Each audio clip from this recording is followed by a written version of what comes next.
Hello everyone. Let's see the conversation between doctor and patient. So being a patient, we always visit to the hospital or the clinic, but how to talk with the doctor? Let's see over here. So patient. Good morning doctor. Doctor. Good morning. Please come in. Patient. Doctor कुछ दिनों से मेरे सिर में काफ़ी दर्द रहता है. करीब 15 दिन हो गए हैं. अक्सर रात में होता है. मैं जब सोने जाता हूँ उसके थोड़ा पहले 9 बजे के करीबन. सो पेशेंट इसे इंग्लिश में कैसे बोलते हैं? Doctor, actually I have got a severe headache for a few days. It has been almost about 15 days now. Pain mostly occurs at night, just before I go to bed at about 9.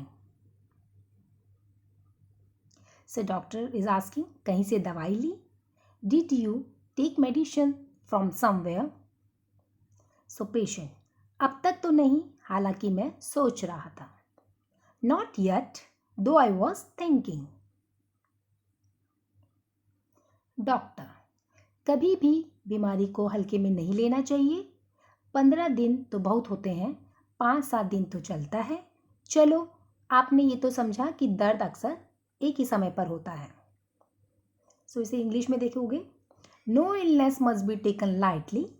15 days is more than enough. 5-7 days period is acceptable. Anyways, you at least get to know headache occurs at the same timing.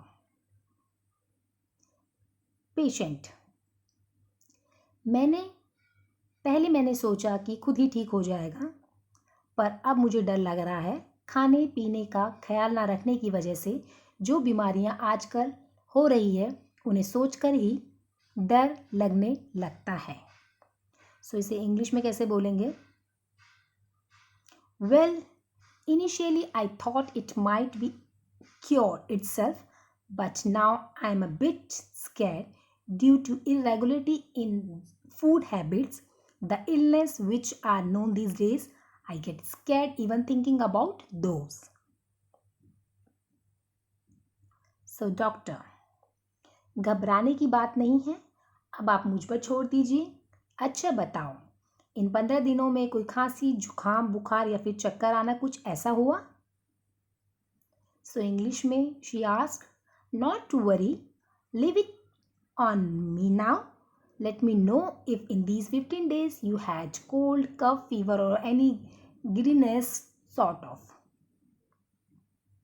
Patient, हाँ, 2 बार चक्कर आया, आंखों के आगे अंधेरा सा छा गया. सो इसे इंग्लिश में बोलेंगे. Yeah, I felt giddiness twice. It just got dark in front of my eyes. So, doctor. Now doctor is asking, तेज सांस लो. चिंता करने की ज़रूरत नहीं है. मैं कुछ दवाइयाँ लिख के दे रहा हूँ. बाहर से खरीद लेना, सब ठीक हो जाएगा. अब आप 2 दिन बाद फिर आइए, देखते हैं क्या फ़र्क पड़ता है. सो इंग्लिश में इसको बोलेंगे. Breathe heavily. Don't worry, I'm writing a few medicines. Purchase from the medical store outside. Everything will be all right. So patient, okay doctor. Doctor, you're welcome. So I hope you have seen the conversation between the doctor and patient and you are going to do practice. So thank you so much. I hope this video is going to be very helpful for you all. Thank you so much for watching. Please subscribe to get more videos. Thank you.